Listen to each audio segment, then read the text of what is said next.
Sir, I think you've made it clear.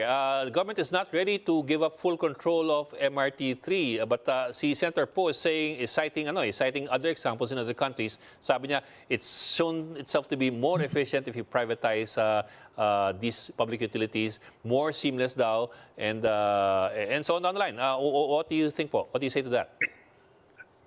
Ed, what we're thinking of is privatizing the maintenance and operations of MRT-3. No?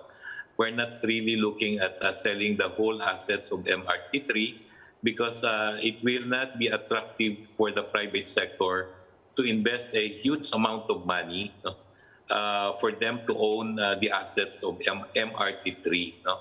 So just like LRT-1, which was constructed by the government 40 years ago, it's now being operated by the private sector. No?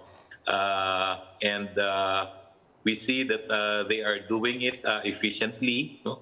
They take good care of maintenance of the trains and the other system of LRT-1. No?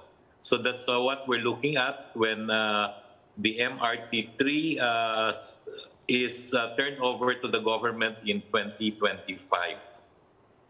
Sir, so what you're saying, sir, tell me if I'm getting this right. What you're saying is basically is it's not that we don't want to privatize MRT-3. It's also because we can't do it to begin with because nobody will buy it at this point. That's right, Ed. No? The government has invested billions of pesos, no? And I don't think the private sector is willing to invest that amount because it will be very difficult for them to recover the whole amount during the time that we will enter into a concession agreement with them. No? So what we're looking at is an efficient maintenance and operations by the private sector of MRT-3. There's a report that the MRT is losing money. Kumusta ba yung financial situation naman? Well, alam niyo po talaga pong nalulugi ang MRT-3 ngayon, no? Because the maintenance cost is quite high, no? And even if the private sector will operate it and assume the other operating expenses like fixed expenses, considering that you have to depreciate the asset, no, it will be very difficult for them to make MRT-3 profitable. No?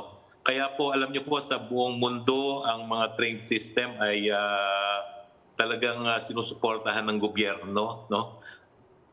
There is subsidy, no? And it's really the private sector who will do an operations and maintenance so that they can also recover these expenses by collecting fares from the passengers. No?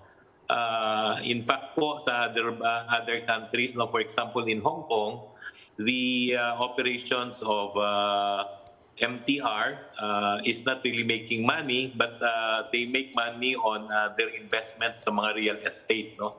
So, sa ibang bansa, ganun din po, no? Sa Japan, ang kumikita dyan talaga yung mga investments nila sa real estate, no? Because part of their investment is they construct buildings, no? They lease these buildings, no? And they support the operations of the rails, no? In other countries.